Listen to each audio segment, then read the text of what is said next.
Chiisai, Wanne Sid Yaibing, Chaganju. Welcome everyone, I'm your host Sid. I hope you're staying safe and that your health is good. Thanks for your continuing interest in this channel. Please help out this channel by subscribing. Click on that red subscribe ball in the lower right. Also, share this video with others via email, Facebook, Twitter, or some other social media. This is one way you can help this channel to grow the number of people that speak Uchinaguchi.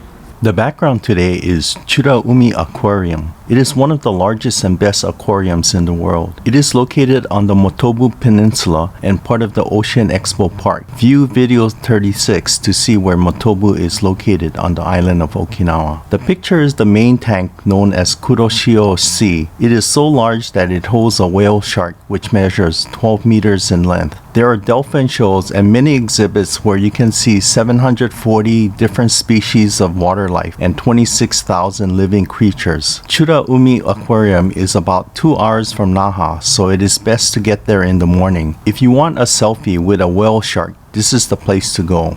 Today's topic is adjective conjugation. In particular, the negative form of adjectives. Before we discuss how the negative form of adjectives are created, there are some preliminary information that must be discussed. As we learned in videos 14 and 24, Uchinaguchi adjectives all end with the shan sound. Adjectives ending with the shan sound is based on the Naha dialect, which is the dialect used for standard Uchinaguchi language or Hyojungo. However, in the Shuri dialect, adjectives ended with the shan sound. These Shuri adjectives are now pronounced with the san ending sound. So what is the significance of knowing that the Shuri adjectives ended with the shan sound if in the present day Uchinaguchi all adjectives end with the san sound? The answer is that although all Uchinaguchi adjectives ends with the san sound, the conjugations are dependent if the adjective has Naha origins or Shuri origins. Examples of this difference will be discussed later when we learn about the negative form of adjectives. There is another category of adjectives which I will call irregular adjectives, where the negative forms cannot be predicted. The only discussion of these types of adjectives will be examples and how to determine the negative form using dictionaries. So that's all the preliminaries, so let's get right into it. The structure of Uchinaguchi adjectives is adjective stem plus sang. To create the negative form, the formula is adjective stem plus kooneen. So to derive the negative form of adjectives, we replace the san with kooneen. Let's look at some examples so we understand how to form negative conjugations for adjectives. We'll use the same adjectives from video 14 for our examples. You may consider watching this video if you missed it. We start with the Uchinaguchi word Magisan. You may remember that in English it means big or large. In Japanese, it is equivalent to the word ookii. To derive the negative form of the adjective, we replace the san with kooneen. So the negative form of Magisan is magikooneen, which means not big. Alright, let's move on to our second adjective. The next word is Gumasan, or sometimes Gunasan. In English, it means small or little. In Japanese, it is equivalent to the word chiisai. To derive the negative form of the adjective, we replace the san with kooneen. So the negative form of Gumasan is gumakooneen, which means not small. Let's move on to our third adjective. The next word is achisan. In English, it means hot or warm. In Japanese, it is equivalent to the word atsui. To derive the negative form of the adjective, we replace the san with kooneen. So for achisan, the negative form is achikooneen, which means not hot. Let's move on to our fourth adjective. The next word is hissan, or sometimes fisan. In English, it means cold. In Japanese, it is equivalent to the word samui. To derive the negative form of the adjective, we replace the san with kooneen. So for hissan, the negative form is hikooneen, which means not cold. Let's move on to our fifth adjective. The next word is maasan. In English, it means tasty. In Japanese, it is equivalent to the word oishii. To derive the negative form of the adjective, we replace the san with kooneen. So for maasan, the negative form is makooneen, which means not tasty. Let's move on to our sixth adjective. The next word is heisan or feisan. In English, it means fast or quick. In Japanese, it is equivalent to the word hayai. To derive the negative form of the adjective, we replace the san with kooneen. So for heisang, the negative form is heikoneng, which means not fast. Let's move on to our seventh adjective. The next word is Niisan. In English, it means slow. In Japanese, it is equivalent to the word osoi. To derive the negative form of the adjective, we replace the san with kooneng. So for Niisan, the negative form is nikoneng, which means not slow. The last adjective from video 14 is an irregular adjective, but I'll discuss this after covering Shuri origin adjectives. So let's discuss Shuri origin adjectives. Video 14 did not contain any Shuri origin adjectives, so I'll present 3 examples. The rule for Shuri origin adjectives is to replace the san with shikoneng to derive the negative form of the adjective. The first Shuri origin adjective is yutasang. In English, it means fine or good. In Japanese, it is equivalent to yoroshi. The rule for Shuri origin adjectives is to replace the san with shikoneng to obtain the negative form. So for yutasang, the negative form is yutashikoneng, which means not good. So the second Shuri origin adjectives is hirumasan. In English, it means strange. In Japanese, it is equivalent to the word okashi.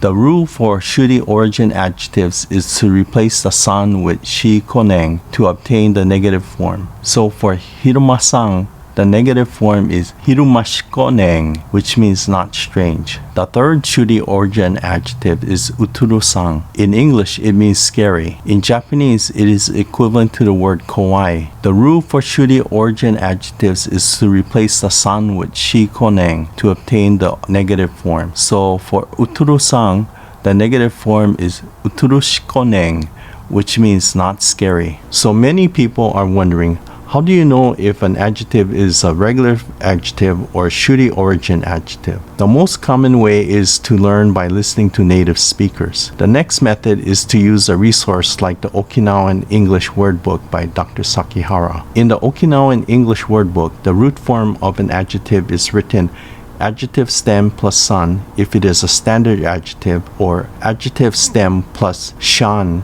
if it is a Shuri origin adjective. This is an example of a Shuri adjective in the Okinawa English Wordbook.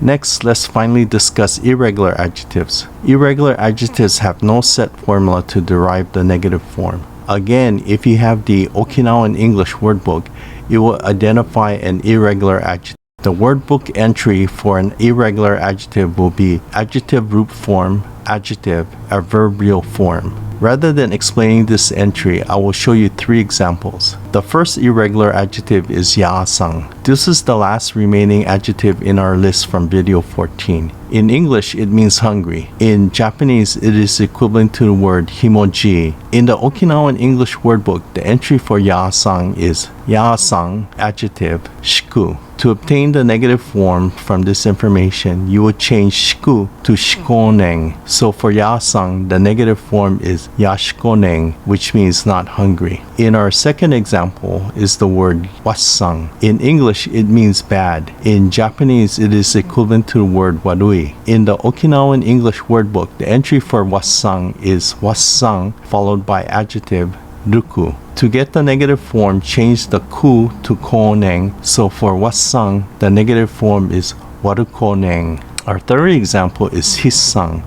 In English, it means thin or weak. The entry in the Okinawan English Wordbook is fissan, adjective, shiku, same as hissan. To get the negative form, change the shiku to shikoneng. So for hissan, the negative form is hishikoneng. There is another resource beside the Okinawan English Wordbook to determine the negative form for adjectives. This resource is the Okinawago Jiten by Uchima. This resource actually lists the negative form next to the root form. Here is an example. The negative form is indicated by the kanji hi, short for hite, enclosed in a circle, and the negative form follows. I prefer using the Okinawago Jiten since the conjugation form is clearly displayed compared to the Okinawan English Wordbook. However, for those that are considering getting a reference book, Realize that Okinawago Jiten is written in Japanese and the Okinawan English Wordbook is written in English. I always mention these two references since they are the only dictionaries available online. If you choose not to get any references, then the last way to learn the proper conjugation of adjectives is to continue to watch this channel. In future videos, we'll see more examples of adjective conjugations and of course, continue to learn new topics regarding Uchinaaguchi.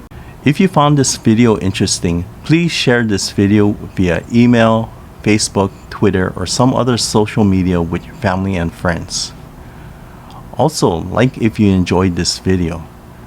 This along with comments are the only way I know if the videos were appreciated. So this concludes this video. As always, thank you for viewing. Mata yaasai.